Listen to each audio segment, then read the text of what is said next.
Good evening दोस्तों। आज फिर से अपनी ऑनलाइन क्लास स्टार्ट करते हैं, जिसके अंदर अपन ने अभी तक 11वें चैप्टर के बारे में डिस्कशन कर रहे थे। तो अपना जो लास्ट क्लास का जो टॉपिक था उसके बारे में उसमें अपन ने गोलीय दर्पण के बारे में डिस्कशन कर रहे थे।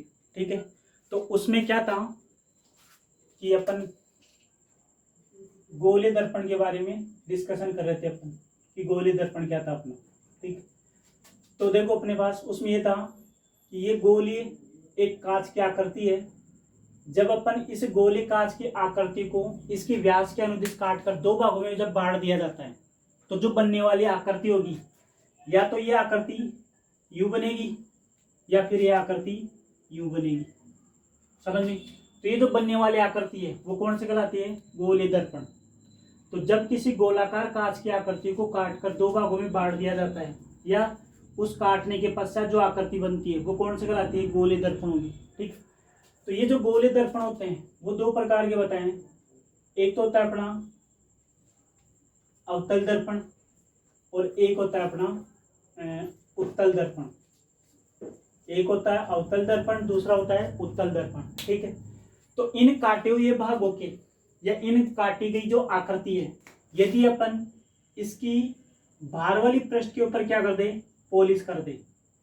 ये जो गोली आकृति है, काटी गई गोली जो आकृति है उसकी यदि बाहर पॉलिश कर दे या फिर अपन अंदर पॉलिश करें, दो स्थिति ये होगी, या तो अपन इसके अंदर पॉलिश करें या फिर क्या करें? बाहर पॉलिश करें। ठीक है, या फिर यूं बोले कि ऐसा दर्पण जिसका परावर्तक पृष्ठ कहाँ होता है? अंदर की ओर होता है।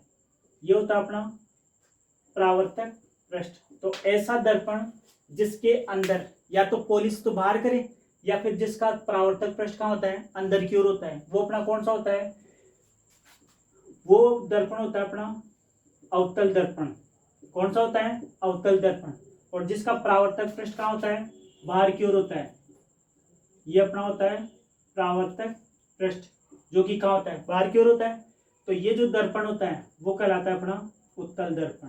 ठीक है, इतना अपन ने डिस्कशन कर लिया था लास्ट क्लास के अंदर। तो अवतल और उत्तल तो दो प्रकार के हो गए गोलीय दर्पण। तो अवतल दर्पण कौन सा होगा? कि ऐसा दर्पण जिसका परावर्तक पृष्ठ या तो अंदर की ओर हो या फिर इसके बाहर पॉलिश कर दे, तो वो तो कहलाता है उत्तल दर्पण। तो और दूसरा होगा ऐसा दर्पण जिसका परावर्तक पृष्ठ का हो?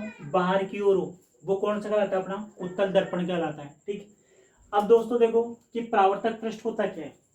कि परावर्तक पृष्ठ वह पृष्ठ होता है जिस पर अपन प्रकाश किरण क्या करते हैं? आपतित करवाते हैं। ठीक है, तो कभी भी दर्पण के अंदर एक ही घटना होती है। जब भी आप दर्पण की बात करेंगे तो एक ही घटना पॉसिबल होगी इसके अंदर, और वो घटना होगी प्रकाश का परावर्तन। इसके अंदर ना तो अपवर्तन होगा, ना विवर्तन होगा, ना ध्रुवण होगा। इस परावर्तन के अलावा जो भी प्रकाश से संबंधित घटना है वो कभी भी घटित नहीं होगी इसके अंदर। केवल और केवल एक घटना होगी, प्रकाश का परावर्तन।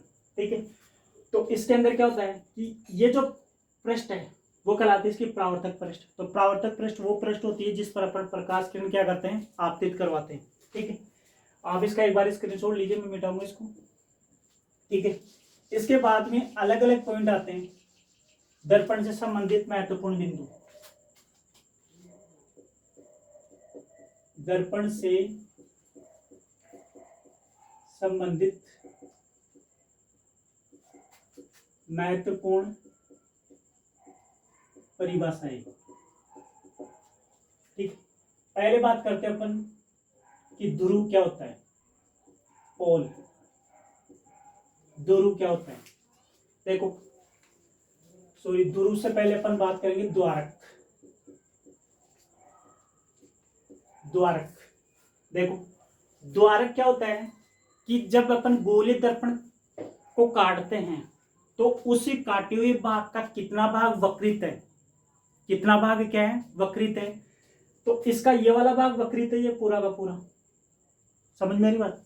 ये जितना भाग वक्रित होगा या गोलीय दर्पण का जितना भाग वक्रित होगा वो उसका क्या कहलाएगा? द्वारक कहलाएगा। तो ये एम और ये जो एम डैश है वो इसका क्या होगा? द्वारक होगा। जबकि इसका द्वारक कौन सा हो जाएगा? ये हो जाएगा। इसका द्वारक हो जाएगा एम और एम डैश। समझ में बात?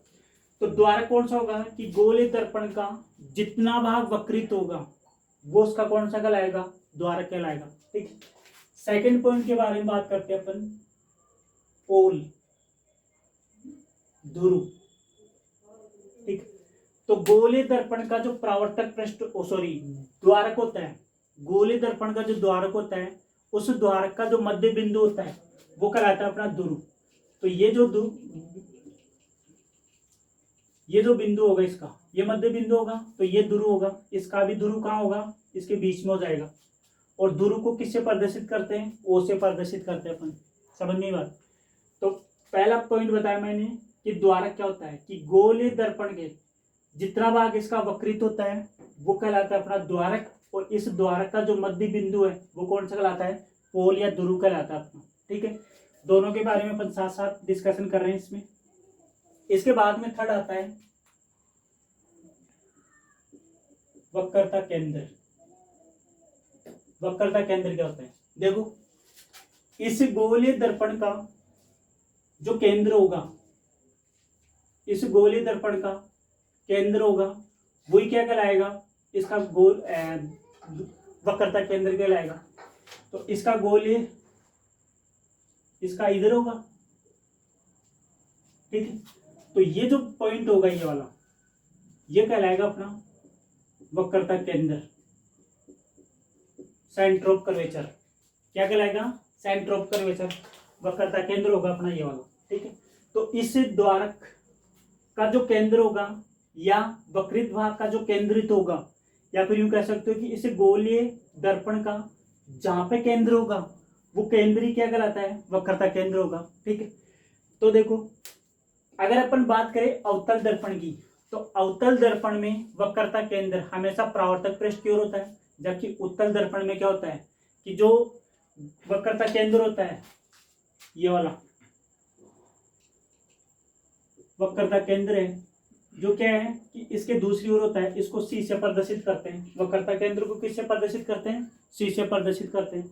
तो वक्रता केंद्र अवतल दर्पण में तो जिधर वस्तु रखते हैं या जिधर परावर्तक पृष्ठ होती है उधर होता है वक्रता केंद्र, और उत्तल दर्पण में क्या होता है कि या तो दर्पण के पीछे बोल दो आप, या फिर परावर्तक पृष्ठ के दूसरी ओर होता है ये वक्रता केंद्र इसका। ठीक है, थर्ड पॉइंट हो गया।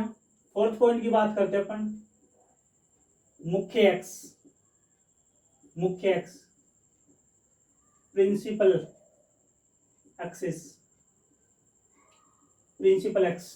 ठीक है, देखो ध्रुव और वक्रता केंद्र को मिलाने वाली वह काल्पनिक रेखा जो इसके कहां से गुजरती है, ध्रुव से गुजरती है। या फिर यूं कह सकते हो कि ध्रुव और वक्रता केंद्र को मिलाने वाली जो काल्पनिक रेखा होती है वो कौन सी कहलाती है, प्रिंसिपल एक्स होती है अपनी, ये वाली। इसको कहते हैं अपन मुख्य एक्स, ये अपनी होती है मुख्य एक्स। ये भी कौन सी होती है, मुख्य एक्स। देखो अगर मुख्य एक्स की बात करें कि मुख्य अक्ष की जो दिशा है वो किधर होगी, तो मुख्य अक्ष की दिशा, इसकी जो दिशा होती है वो दर्पण की ओर होती है। किधर होती है, इसकी जो दिशा होती है वो दर्पण की ओर होती है। या आप ये कह सकते हो कि जिधर जो परावर्तक पृष्ठ होती है तो परावर्तक पृष्ठ की ओर इसकी क्या होगी, दिशा हो जाएगी। तो इसकी दिशा होगी यू। आगे बात समझ में। तो ये कौन सा हो गया, मुख्य अक्ष होगी इसकी। इसके बाद में आता है अपना फिफ्थ पॉइंट आता है फोकस बिंदु। कौन सा आता है, फोकस बिंदु। ठीक है, इसके बारे में अपन क्या करें, डिस्कशन करते हैं। फोकस बिंदु क्या होता है, तो देखो ये अपना कौन सा दर्पण है, अवतल दर्पण अपना ये वाला, क्योंकि इसके बाहर पॉलिश करके या परावर्तक पृष्ठ क्या होता है, अंदर की ओर होता है। तो ये एम और ये कौन सा हो जाएगा, एम डैश। ये इसका क्या हो जाएगा, ध्रुव हो जाएगा, और यहाँ पे हो जाएगा इसका सी, वक्रता केंद्र। ठीक है, अब देखो इसको पीछे प्रदर्शित करते हैं ध्रुव को। तो ध्यान दो कि जब कोई प्रकाश किरण मुख्य अक्ष के समांतर, जब कोई प्रकाश किरण मुख्य अक्ष के समांतर आप मुख्य अक्ष के समांतर परावर्तक पृष्ठ पर आपतित होती है, तो हमेशा आपतित जो प्रकाश किरण है वो परावर्तक पृष्ठ पर ही आपतित होगी, बाकी और कहीं पे भी आपतित नहीं होगी। चाहो तो आप ये प्रकाश किरण यहाँ से भी आप इंसिडेंट करवा सकते हो ये वाली। तो जब कोई प्रकाश किरण किसी गोलीय दर्पण के द्वारक से टकराती है, तो वो प्रकाश किरण जब उससे टकराएगी या किसी पृष्ठ से टकराती है तो उसका क्या होता है, परावर्तन होता है, अपने को पता है ये वाली चीज। तो जब इस प्रकाश किरण का परावर्तन होगा तो ये प्रकाश किरण क्या होती है कि इससे टकराकर यूं गमन कर जाती है, और ये क्या होगी, यूं गमन कर जाएगी। समझ में बात। तो ये प्रकाश किरण परावर्तन के पश्चात मुख्य अक्ष के जिस बिंदु पर प्रतिच्छेद करती है, जब कोई प्रकाश किरण मुख्य अक्ष के समांतर आपतित होने वाली प्रकाश किरण गोले दर्पण के द्वारक से टकराकर मुख्य अक्ष के जिस बिंदु पर प्रतिच्छेद करती है वो बिंदु कहलाता है इसका फोकस बिंदु। तो ये कहलाएगा इसका फोकस बिंदु। कौन सा हो जाएगा, फोकस बिंदु। और इसको अपन कैपिटल एफ से प्रदर्शित करते हैं। किससे, कैपिटल एफ से प्रदर्शित करते हैं। ठीक है। सेकंड है अपना उत्तल दर्पण। तो उत्तल दर्पण में क्या होगा, इसके अंदर पॉलिश करेंगे अपन यहाँ पे ये इसकी क्या हो जाएगी, मुख्य अक्ष हो जाएगी एम, ये एम डैश इसका द्वारक हो जाएगा, ये इसकी दिशा हो जाएगी, ये बिंदु पी, और यहाँ पे क्या हो जाएगा, सी हो जाएगा। ठीक। तो मैंने एक ही चीज बताई कि मुख्य अक्ष के समांतर प्रकाश किरण आपतित होती है, और कहां पर आपतित होती है, वो परावर्तक पृष्ठ पर आपतित होगी। तो ये प्रकाश किरण यहाँ पे आपतित होती है, या तो यहाँ पे आपतित करवा दो या फिर इसको यहाँ आपतित करवा दो। ठीक। तो अब अपने को पता है कि ये प्रकाश किरण इधर तो जाने से रही, क्योंकि इसके अंदर क्या होता है, केवल परावर्तन होता है, बाकी और कोई घटना नहीं होती। अगर वो उधर जाती है तो फिर अपवर्तन की घटना हो जाती है, जो कि असंभव है इसके अंदर। ठीक है। तो ये प्रकाश किरण इससे टकरा करके होती है कि यूं परावर्तित हो जाती है, ये प्रकाश किरण यूं परावर्तित हो जाती है। तो ये आपतित प्रकाश किरण हो गई, और ये कौन सी होगी, परावर्तित प्रकाश किरण होगी। ठीक। तो इसके अंदर क्या होता है कि इन आप परावर्तित होने वाले प्रकाश किरणों को जब पीछे की ओर बढ़ाते हैं, और ये पीछे की ओर बढ़ाने पर दोनों प्रकाश किरणें या मुख्य अक्ष के जिस बिंदु पर प्रतिच्छेद करती है वो इसका कहलाता है फोकस बिंदु। कौन सा होगा, एफ। उसमें क्या होता है कि ये जो उत्तल दर्पण होता है इसके अंदर जो भी प्रतिबिंब बनते हैं वो अपने पास काल्पनिक होते हैं सारे के सारे। ठीक है। और इसके अंदर जो प्रतिबिंब बनते हैं वो वास्तविक होते हैं। इसमें जो भी प्रतिबिंब बनेगा वो सीधा बनता है, और इसमें जो प्रतिबिंब बनता है वो क्या होता है, उल्टा बनता है। ठीक है। तो उनके बारे में अपन आगे डिस्कशन करेंगे। आई बात समझ में। तो फोकस बिंदु क्या होगा कि मुख्य अक्ष के समांतर आने वाली प्रकाश किरण परावर्तक पृष्ठ से टकराकर मुख्य अक्ष के जिस बिंदु पर प्रतिच्छेद करती है तो वो प्रतिच्छेद बिंदु कौन सा कहलाता है, मुख्य फोकस बिंदु कहलाता है या फोकस बिंदु कहलाता है। इसके बाद में आती है अपनी 6 पॉइंट आता है फोकस दूरी या वक्रता त्रिज्या, सेंटर कर्वेचर ऑफ रेडियस। इसको कैपिटल आर से प्रदर्शित करेंगे। तो देखो ये अपना सी था, ये वाला, तो वक्रता केंद्र और इस ध्रुव के बीच की जो दूरी होती है, वक्रता केंद्र और ध्रुव के जो बीच की दूरी होती है वो कौन सी कहलाती है, वक्रता त्रिज्या कहलाती है। और इसको अपन कैपिटल आर से प्रदर्शित करेंगे।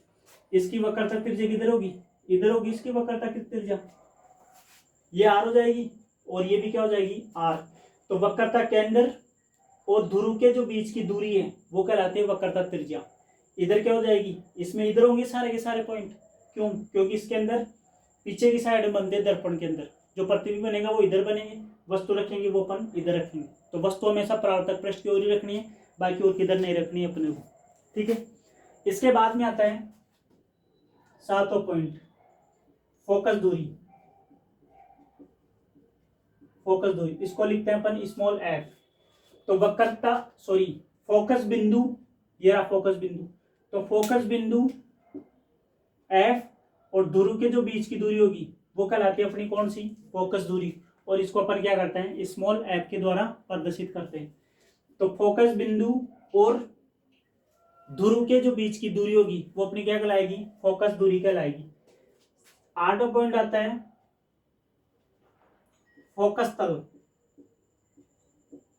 फोकस तल, ठीक है। तो देखो फोकस बिंदु के लंबवत, फोकस बिंदु के लंबवत गुजरने वाला जो तल होता है फोकस बिंदु के लंबवत गुजरने वाला जो तल होता है वो अपना होता है फोकस तल। तो ये रहा फोकस बिंदु, इसके लंबवत या तो इधर या फिर नीचे, ये जो तल होगा ये कौन सा कहलाएगा, फोकस तल हो जाएगा अपना ये वाला। इसमें भी क्या हो जाएगा, फोकस बिंदु ये वाला, तो इधर और इधर क्या हो जाएगा, फोकस तल। कौन सा तल हो जाएगा, फोकस तल। तो ध्यान देना एक बार, यदि आप ऊपर की दिशा में जाते हो, यदि ऊपर की दिशा में मुख्य तल या फोकस तल स्थित होगा तो वो कहलाएगा धनात्मक, और यदि आप इस रेखा से नीचे आते हो या फोकस तल नीचे होता है तो वो कौन सा कहलाएगा, ऋणात्मक। इसमें क्या हो जाएगा, ऊपर जाओगे तो पॉजिटिव और नीचे आओगे तो नेगेटिव। तो फोकस तल ऊपर पॉजिटिव होगा, नीचे क्या होगा, नेगेटिव होगा। ठीक है, तो अपन ने 8 पॉइंट पढ़े, तो 8 के बारे में अपन डिस्कशन कर चुके।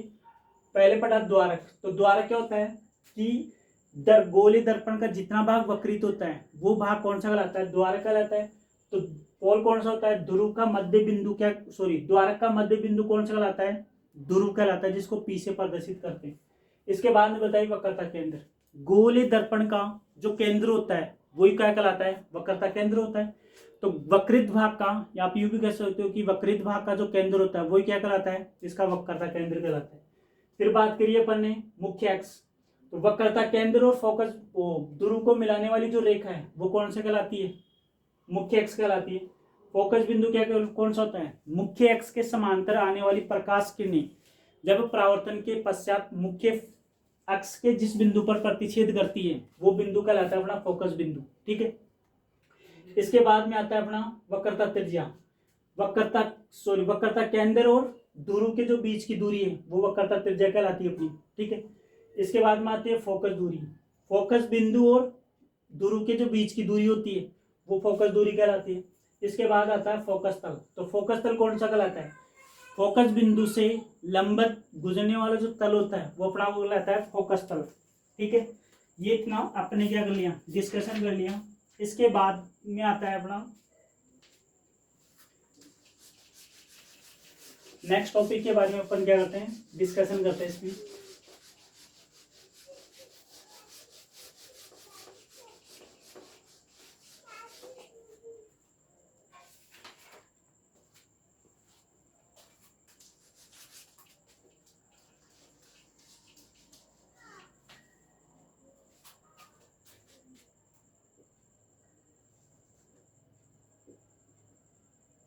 महत्वपूर्ण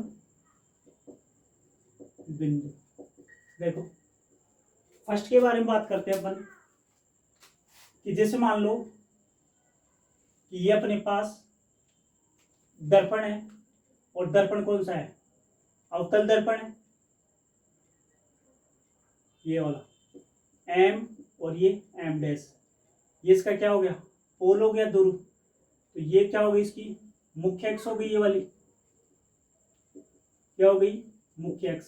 तो इसकी दिशा हो जाएगी ये वाला अपना कैपिटल एफ हो जाएगा, और ये हो जाएगा अपना सी, वक्रता केंद्र। ठीक है, तो जब कोई प्रकाश किरण मुख्य अक्ष के समांतर आपतित होती है, जब कोई प्रकाश किरण मुख्य अक्ष के समांतर आपतित होती है तो ये प्रकाश किरण परावर्तन के पश्चात हमेशा कहाँ से गुजरेगी, फोकस बिंदु से गुजरेगी। कहाँ से गुजरेगी, फोकस बिंदु से गुजरेगी। तो अपने पहला पॉइंट ये था कि आपसे क्वेश्चन पूछा जाए कि जब कोई प्रकाश किरण मुख्य अक्ष के समांतर किसी गोलीय दर्पण पर आपतित होती है तो वो प्रकाश किरण कहाँ से गुजरेगी, फोकस बिंदु से गुजरेगी, एफ से।